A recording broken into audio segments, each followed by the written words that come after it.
Hello and welcome back to another video. Now today we're going to be exploring the Spen Valley line in part 2 of our series. Now in part 1 we rediscovered quite a bit from the Mirfield station from Cleckheaton Junction up towards Huddersfield Road, where I'm going to start part 2. If you haven't seen part 1, please do go back and watch that before you watch this one, because we did find some quite interesting things at two different railway stations, Northorpe North Road and also the old Heckmondwike Central Station. In part 2 of the series of the Spen Valley line, we'll be following off from where we left off in part 1 at Huddersfield Road. We'll be rediscovering the old Liversedge station before concluding the video at the Cleckheaton Central Station. Here's the bridge that would carry Huddersfield Road across the old railway line. It's a nice structure, this. See the concrete bases just under there. Built entirely out of stone at the bottom of the base.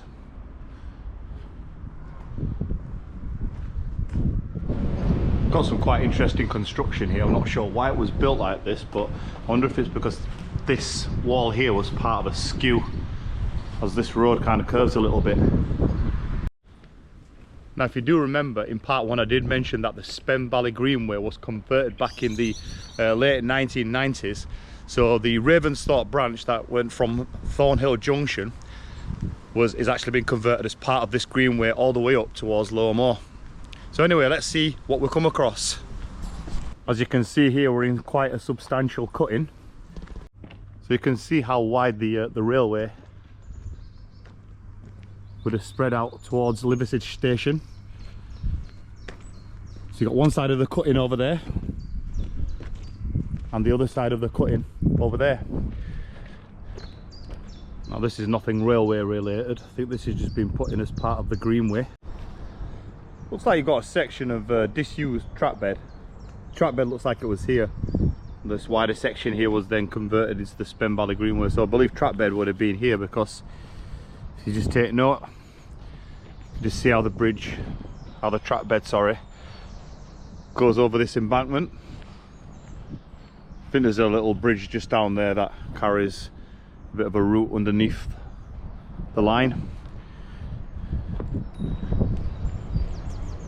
So we are entering the site of the Liversedge Central Railway Station. Somewhere around here, I believe there was the goods shed. And I do believe that the goods shed, the original goods shed, does actually still exist just behind here somewhere. Got these sleeper fence here. There's quite a lot of sleepers that build this fence that go along back towards the direction I've just been, just to get you a closer shot of the railway sleepers. You can see the holes just here. Now to the left here, where this scrap car yard is, or this car scrap yard, there would have been some extensive sidings that would have led in from the station. And then to the right here would have had where the goods shed would have been, just behind here. Now before we do continue along the line, the station would have just been on the right here. To the left would have had the station access. So I'm just going to take you up to the access road. Not sure what this structure is. I don't think it is anything railway related. I believe that this potentially would have been some kind of railway memorabilia. There's a little bit of metal just poking from the bottom. And there's the car scrapyard, where I believe the extensive sidings would have gone in here, in towards the scrapyard. Just come to the top of this bridge on Halifax Road. Looks like it's built out of red brick. We've got these concrete slabs just on the top. Old school red brick. Down there's the site of the old Liversedge station. And we've got another sleeper fence just here. There's a view back to where we've just been. Now just to the left over there, I believe is where the goods shed would have extended towards. Can't really see much. So here it is. This was the goods shed. It's now called PSN Motors. They've kindly given me permission to come on and just show you what it actually is now. So it does say that the goods shed did remain, and here it is. I'll just give you a little look at it.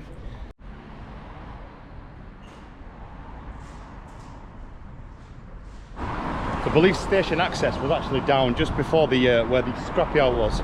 Station access would have been around here, I believe. Now if I am wrong, do tell me, leave a comment in the box. So the station would have been here, there's the bridge, and it would have, the line would have diverted off there in towards where the sunflower pot sandwich shop is. You'd have also had the upside platform to the left here. Now am I looking at this and believing that this was the platform? Maybe not. I think it was just a retaining wall, and then the platform was at a lower level just here. You could just see the hump in the ground where it could potentially be demolished. I mean, you can see a lot of stonework around here, so maybe this is just a bit of evidence of what's left. So obviously when they converted the greenway, they do tend to just brush a lot of spoil to the side. In fact, I have actually just discovered some red brick here. I don't know if you could just make that out, but I believe we do have some platform remnants just there. Now I did have suspicion that there was potentially another access in here. Now judging by the wall here where it disappears, and judging by the photo, there was actually a gate just here. And we're only going by this photograph that you can see.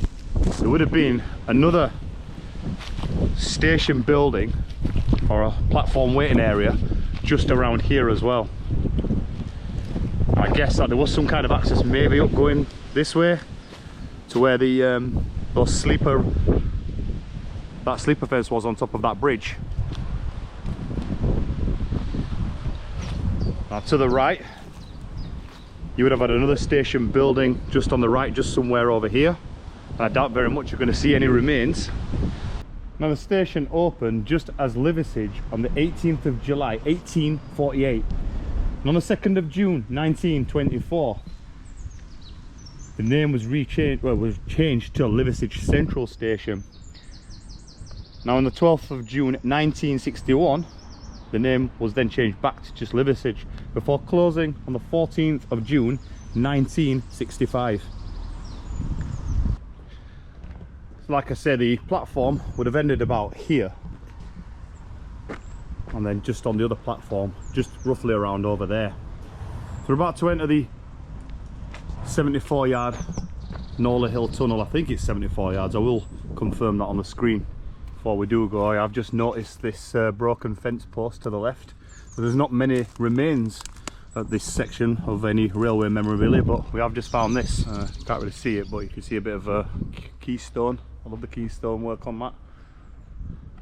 We're starting to get into these tunnel structures, and you could call this another tunnel ticked off, because yeah, it is a tunnel. And nothing compared to any of the long tunnels that we've recently explored.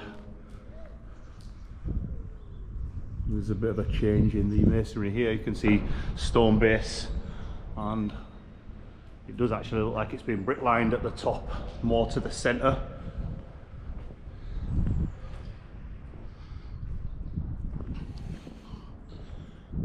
There's a bit of damp on the inside. You can see small sections where there's been a little bit of repair work, because you can see where it's stone there, and then it's got like some brick repairs in the middle. Same detail as we go along.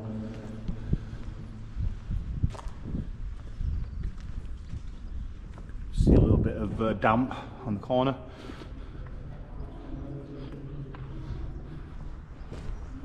But yeah, we can call it another tunnel ticked off. So that was actually known as Nola Hill Tunnel. So that'll be looking back towards Liversedge Central Railway Station. And so we're going to continue on towards where the Cleckheaton Central Railway Station would have been. And a view from the other side, pretty much the same. Really nice structure that. And it's great to see a tunnel that's been converted for reuse and repurpose. So anyway, let's head on into a small cut-in now. It's a really nice, peaceful, warm day as we head towards Cleckheaton Station. So we are just heading out of the cutting, but you can just see a few railway fence posts just up there. Mark the boundary of the railway. Now, I believe that this here would have been spoil, just put down just to create an exit and an access for the greenway. You can see a few more fence posts that are railway related in the corner here.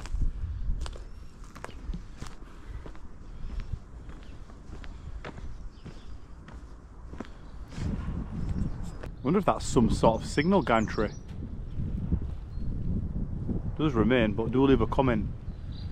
It looks like it would have had some kind of signal things. There's some screws at the top there, but there's about 8 of them. The power gantry, signal gantry, please do leave a comment. So we're now onto a bit of an embankment. Now the line would have continued in a straight line here, but you can see that there is a bit of a diversion, the footpath. So I believe the track bed was here. And somewhere around here, I think there was a spur off to a colliery. And the colliery was known as the Stanley Colliery. And I believe it was just located in a field over there. Now by the looks of the maps, there was a spur just to the left. There's also a spur in further towards Cleckheaton. Looks like this was an old farmer's access potentially. There's a footbridge that still exists. You can clearly see it's got some modern repairs. Nice bit of stonework at the top. Just have a little walk through this tunnel.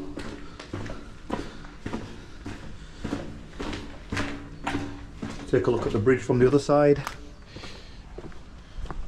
So yeah, this is an old farmer's access. Looks like what you've got, a railway sleeper just at the top, just up there. You can just make that out.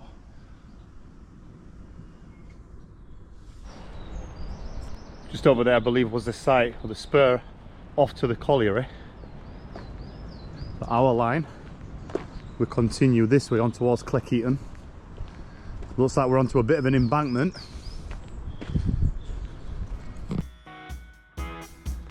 Just headed off the track bed just before we get to this bridge. Looks like it's just a farmer's access, but we'll just go and take a look at it. It carries Primrose Lane.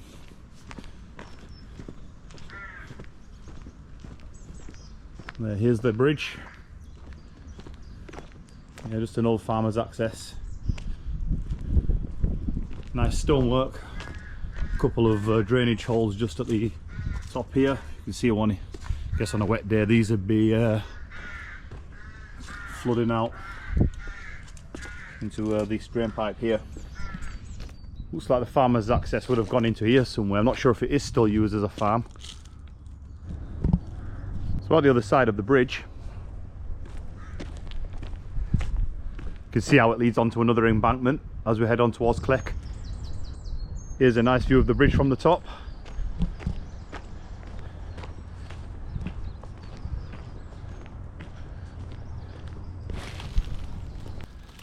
See a couple of old railway fence posts just over in the corner. There's no cables left. Got a few fence posts that are made out of old railway sleepers. They look like they've seen better days. But you can see the holes just in the sleepers there, but they've been repurposed to build this fence, which looks like it's seen some damage. Here you can see a lot more of those sleeper fence posts. Looks like wind's got the better of these. There's a lot more over here. We're further on the line now, so we're coming towards Cleckheaton station and come across these things. I'm not sure what the purpose of those are. Look like sheep by the looks of it. And if you do know what these are, I wonder if they're just for some kind of art or, you know, just to give the walk a little bit of scenery. But we are on an embankment. It's a really high embankment.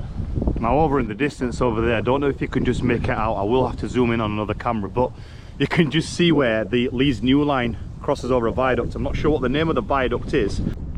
Come to this other bridge. Looks nothing more than a farmer's access bridge. Some really nice picnic areas down there. It's absolutely brilliant. It's such a warm day. There's the bridge. I'm gonna just get you a little shot of it off the side of the track bed. As you can see, we're walking along the greenway. Here's a view of the bridge off the other side. Looks like it says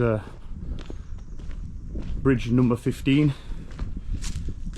just at the bottom there. And potentially here a few railway fence posts by the looks of it. You can just see a little bit of metalwork on the corner there. Here's a view from the other side of the bridge. And the bottom here looks like you've got some really old rotted fence posts just in the corner. So I say fence posts, I believe the railway sleepers, sorry. Railway sleepers. There's one there. And then, yeah, there is fence posts just in the corner. So a few railway relics still laying around. And as well as some fence posts just here. And one here. I'll just take a look at the embankment. So now we're going to head on towards Cleckheaton.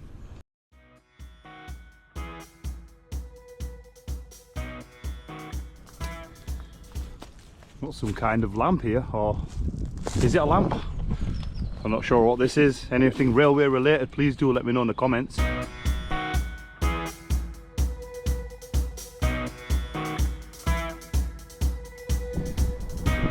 Coming to this other bridge, looks kind of like some sort of access bridge.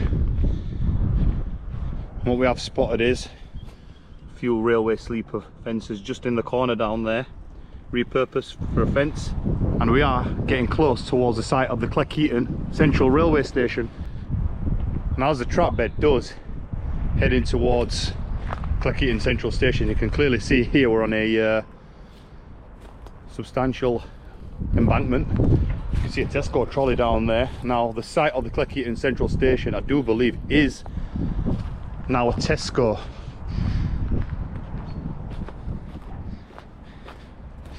You can see some kind of railway memorabilia down there. Looks like another chewed up railway sleeper. And we've got a few more railway sleepers just down in the corner.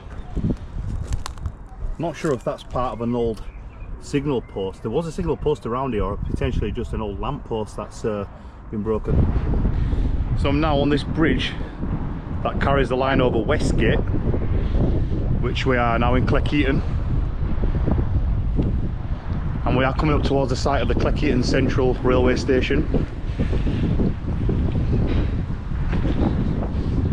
which is where we're going to conclude part 2 of the video. Now behind me you've got the site of the Cleckheaton Central Railway Station, which is now a Tesco, but we're going to leave that one for part 3 of this venture, which we're going to follow on towards Lowmore Station. So hope you all enjoyed this one. If you haven't seen part 1, please do go back and watch that one. It was very interesting.